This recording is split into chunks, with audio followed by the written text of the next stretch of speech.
Gentlemen, I give you FST.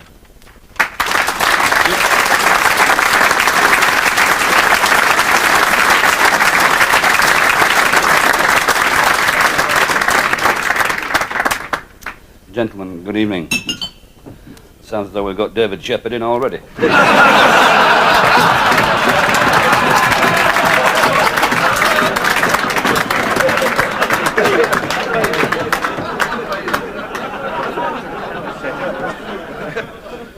Of course, I love the great game of cricket. I always have done. I've been in it now for 30-odd years, since I was a little boy bowling at a dustbin lid. And I really enjoyed it, because I think it is the greatest game that's ever been invented. I've been a very lucky man when you look at it. I mean, if anybody had tried to sit down and write my story of my life, it is a fairy story, really, the way it happened and the way I went round this wonderful world. I think I've been round it now something like about 18 times, all to do with cricket. And being a Yorkshireman, you know, most of the time, and travelling with the MCC paying, I mean, what a thought. Say to myself, well, at least Gubby Allen and Jim Swan have had to pay the fees to get me across there. Absolutely fantastic. In some of the exotic places I've played in, like Edinburgh and Belfast. And then joining the RAF and becoming big time, I played in places like Paris, Brussels, Amsterdam, Rotterdam, Enschede, into Germany, in places like Gütersloh, Buckeberg, Hanover, Hamburg, Bad Oeynhausen, these wonderful places. I played cricket in places like Fiji. You know, they used to come out to the field in single file in their grass skirts. What great people. I used to laugh even more when they were batting, because they used to have the grass skirt on. I mean, you never go look underneath, so I don't know whether they wore a ball. But they used to come out with gloves, a bat, pads, and no boots. Consequently, I learned to bowl the Yorker. But what lovely, hospitable people, wonderful people. And then I went to New Zealand, and it was shut.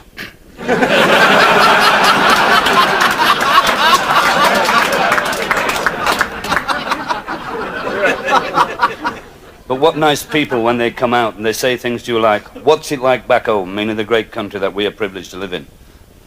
Then to Singapore, no, to Australia, absolutely fantastic Australia, a challenge. And I love a challenge, and the Australians give you one. You know, there's 9 different species of sharks after you that's before you get in the water.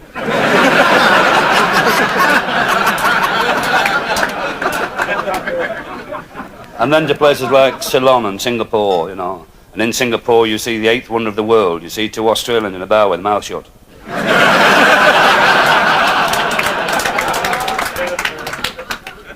And then you go to India once.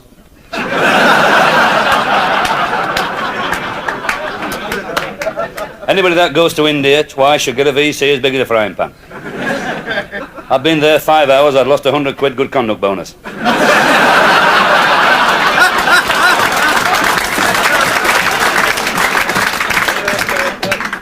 I said, we don't get the crowds we used to get, Fred. I said, there's no wonder they're all in Bradford and Leicester.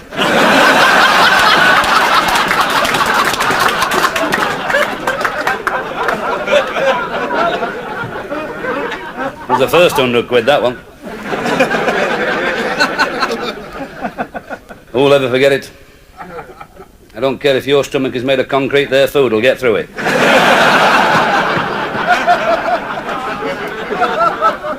2 weeks in India, you walk around with the cheeks of your arse so tight together you couldn't get a tram ticket up it.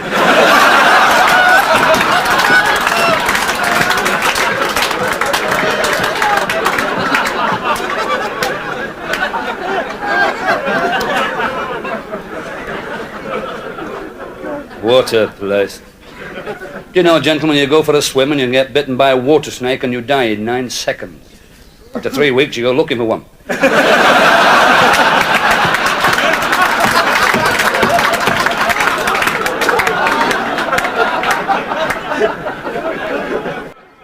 1933, England were playing India in a test match at Brabourne Stadium, Bombay, under the captaincy of the Lord Lionel Tennyson. England lost the toss and had to field. Alf Gover, the old Surrey and England bowler, did his trial run up and everything was all right.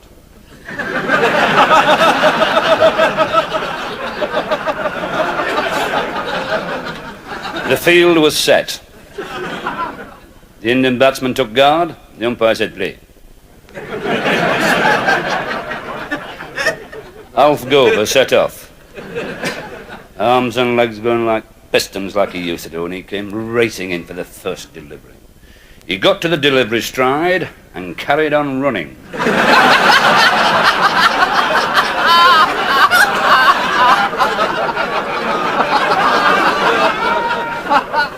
Straight down the wicket, past the startled batsman at the striking end.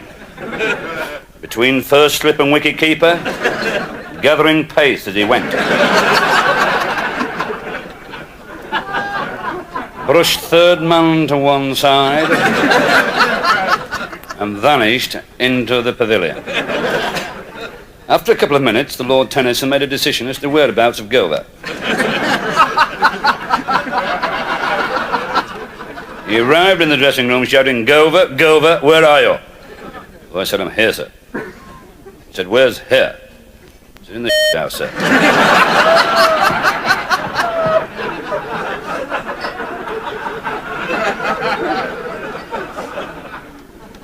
He came in and said, "What are you doing in there, Gover?" As a matter of fact, says, "I myself."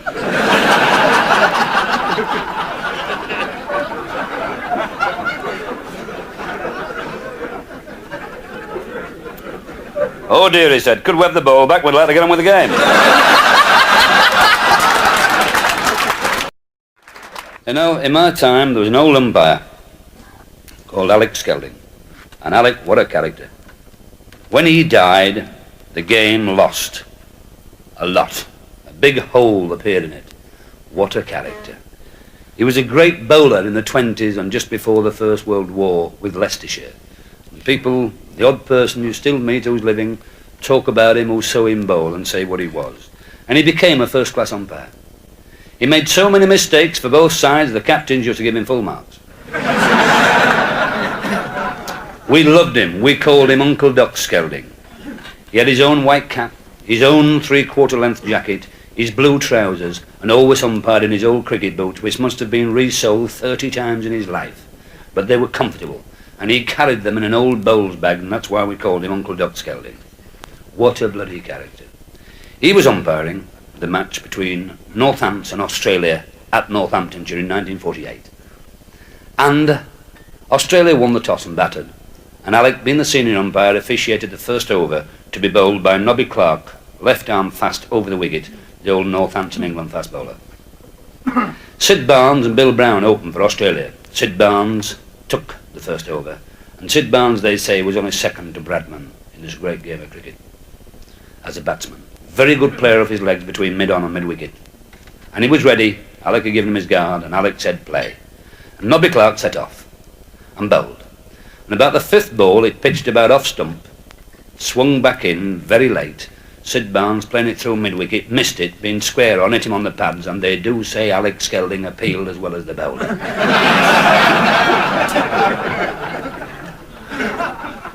And Alec put his finger up and said, "That out." Sid Barnes said, "I'm what?" He said, "That out." He said, "You're joking." He said, "I'm not, you're out." He said, "Where's your white stick and your blind dog?" Alec said, "I've got ready for yapping like I'm doing with you now, off."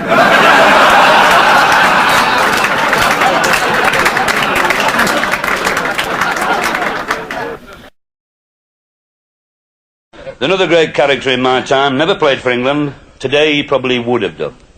Left arm fast bowler called Mick Cowan from Yorkshire. His run-up was about half as long as that of John Lever and Bob Willis. When I look at Bob Willis and John Lever, I look at their run-ups and think, Christ, I don't go that far on my holidays.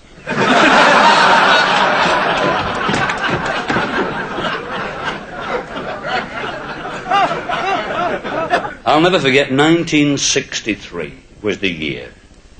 And we were entertaining the West Indies as the touring side in this country.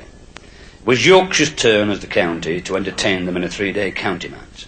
So to give ourselves a little advantage, we decided to take the West Indies as far north as possible in the first week of May. So we took them to Middlesbrough. Now you can't get much further north than Middlesbrough in the first week of May and play cricket. It was a very nice day. The sun was shining, about 45 degrees. There was a nice 50-mile-an-hour wind straight off the North Sea across the field, all in our favour. Things went right. We won the toss and batted. The West Indies went out to field. After half an hour, you would have thought there was 11 sticks of licorice on the field. After 45 minutes, they were wearing that many sweaters you would have thought there was 11 Colin Milburns in one team. The weather improved. It got down to 40. Just after lunch on the third day, we'd done 'em by 10 wickets. The whole county had won.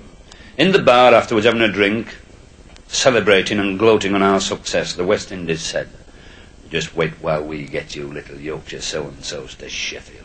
In August, 120 miles south of here, it's got to be warmer.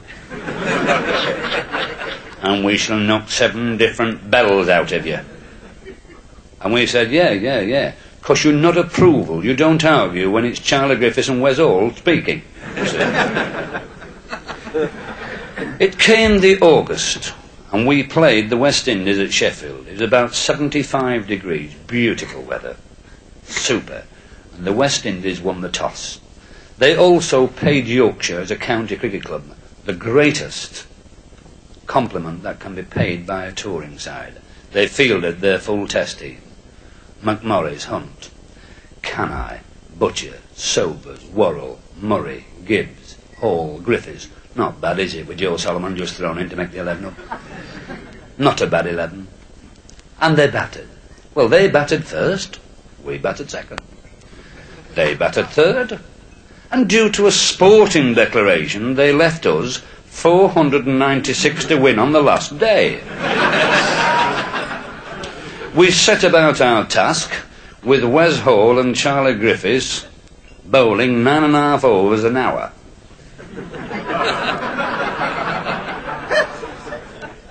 That night, I looked at the clock. 26 minutes past 6, the last over being started by one Wesley Hall with a new conker in his hand. I thought, Fred, we're in a bit of trouble. We wanted 295 to win, with 2 wickets left and 1 over. Now, I was all right. I had nothing to worry about. I was at the non-striking end.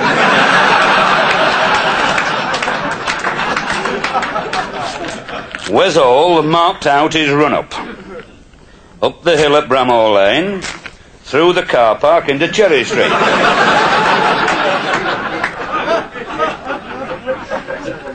I thought, this fella's serious. When I saw him sharpening his spikes on the causeway. I had nothing to worry about. My mate, Jimmy Binks, the wicketkeeper, was facing. I was at the non-striking end. When suddenly Binksy said, "FS." I said, "Yeah." He said, "What's the arrangements?"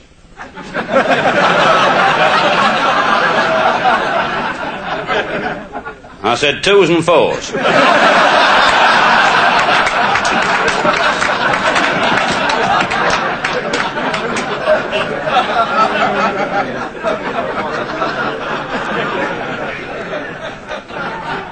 The umpire shouted play and Wes set off. Through the car park, down the hill.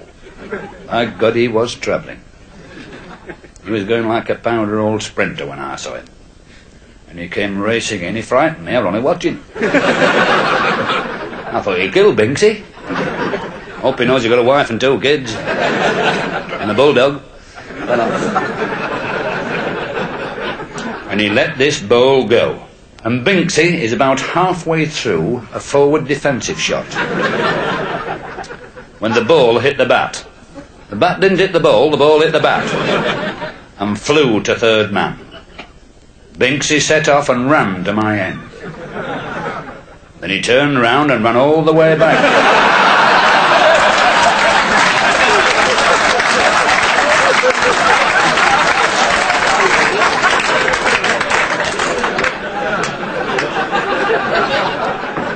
He said, "What's the matter?" I said, "I'm a bit deaf on a Friday night." When Wes Hall's in Sheffield with a new ball. Well, he doubted my parentage and theirs before them.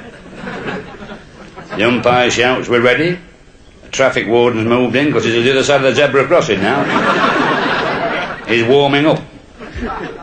Stopped the traffic and Wes set off.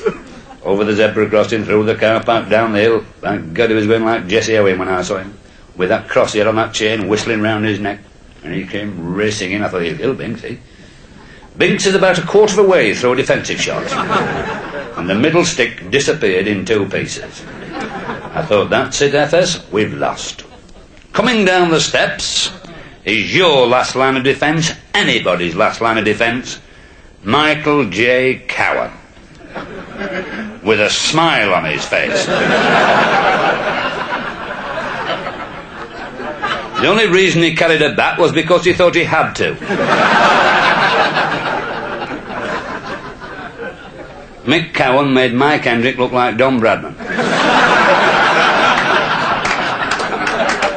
I thought, FS, that's it, we've lost. I met him like a good senior professional should do, halfway, and I said, Mick? He said, yeah. I said, it's 29 minutes past 6. I said, take that smile off your face, don't upset him. I won't upset him, he said. Wes is a great fellow, he won't bounce one at me. I didn't have the heart to say he don't have to.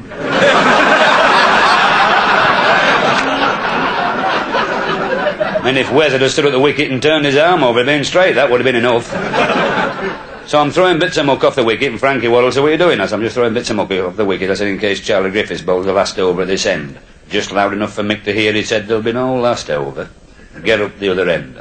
The umpire said, Fred, come on. So I went up the other end and left Mick to it. Took my gloves off, leaning on my bat, thinking, well, it's only one ball, isn't it? That's it, we've lost. Then Mick Cowan, bless his heart, he saved another 20 seconds. For the first time in his life, he asked for a guard.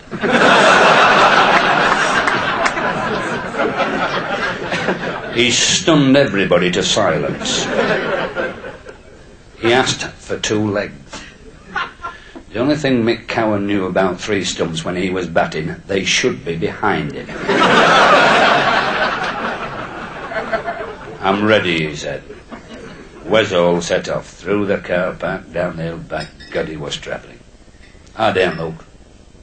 And he came racing in and he let this first ball go, and Mick, both eyes shut, played up leg and middle, and the ball went straight over the top of the off stump, through to the wicketkeeper, and was back at cover when Mick opened his eyes.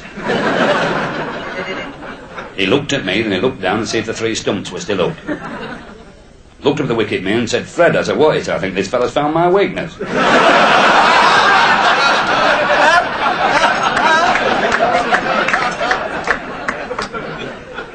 He went back, did Wes. He set off, he came racing and he let this delivery go. Mick played down the off stump, both eyes shut. The ball net back off the seam, went between bat, pad, box, everything, over the top, missed the lot. Back at mid-wicket, on its way to the bowler again when Mick opened up again. With that, Frankie Worrell called the whole West Indian side in, apart from Wes. He didn't circle Mick, he surrounded him. I stood up and I looked down the wicket to see where Mick was.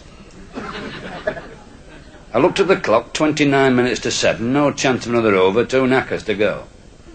I thought, well, that's it, we've lost.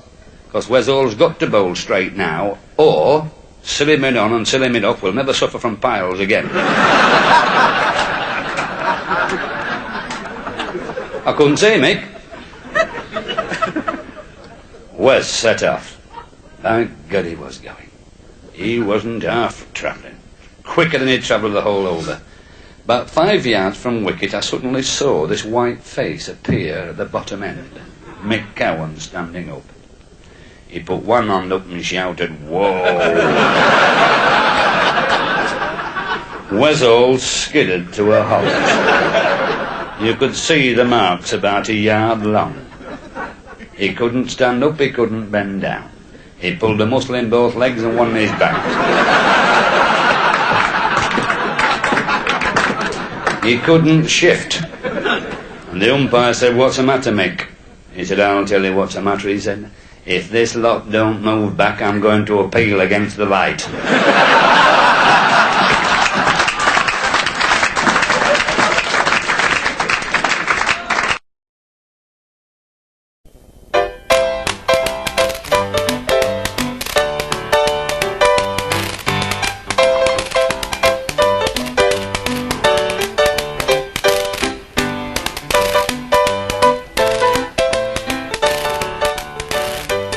I'll say till last, one of my favourite countries, the West Indies. Absolutely fantastic. What lovely, wonderful, jovial people they are. You take the piss out of their colour and they laugh, and they take the piss out of your colour and they laugh again.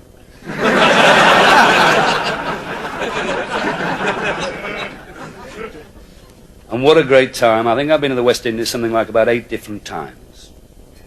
Who will ever forget 1959-60? I won't, and neither will the West Indies. I remember the West Indies. We landed in Barbados. I'd been there 4 hours. I'd lost another 100 quid. Good conduct bonus.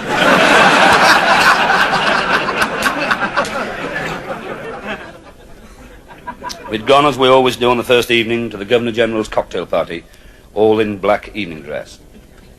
We got out of the car, and the Governor-General was there waiting. And he came from Lancashire, a man called Sir Peter Blackburn.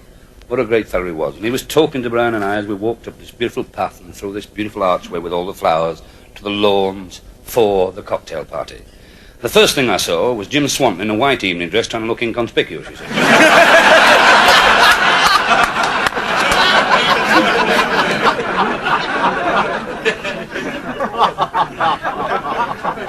In my best Laurence Olivier stage whisper, I said, "Look at that fat."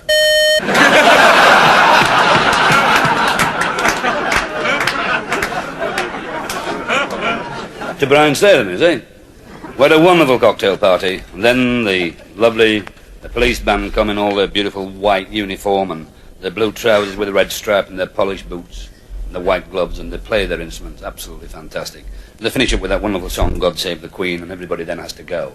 Apart from the team, who stay to have dinner with the Governor-General and his ladies. The only man complaining is Swanton because he's not invited. So we have dinner, and of course I'm learning diplomacy by this time, you see.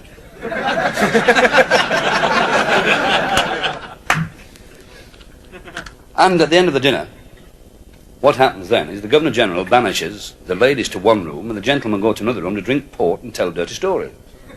See? So anyway, we were there. The Governor-General tells a story, not so good, but we all clap and say, "Ah, very good, sir, very good story." Yeah. Now that's diplomacy when you clap, you see, because you get a CBE the following April. Then Colin Cowdery tells a story which is bleeding worse, and we have to clap again.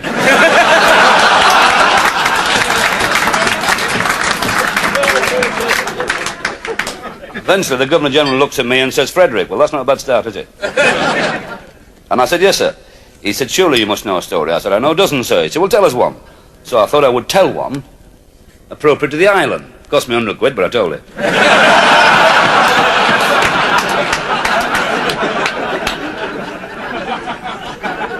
I said, "Yes, sir." I said, "I was sitting," I said, "in a psychiatrist, a friend of mine's office one day speaking to him. I said, suddenly there was a knock on the door. He said, 'Come in.' I said, the door opened. I said, whatever it was. I said, it bent down. This thing came through and it stood up. I said, it was a 6'4" West Indian from Barbados, built like a brick chicken house. With a budgergar on his head. The psychiatrist said, "Looks as though I've got one." Fred, I said, "Looks like it." I said, "What can I do for you?" And the budgergar answered. He said, "Get this blackhead out of my thoughts."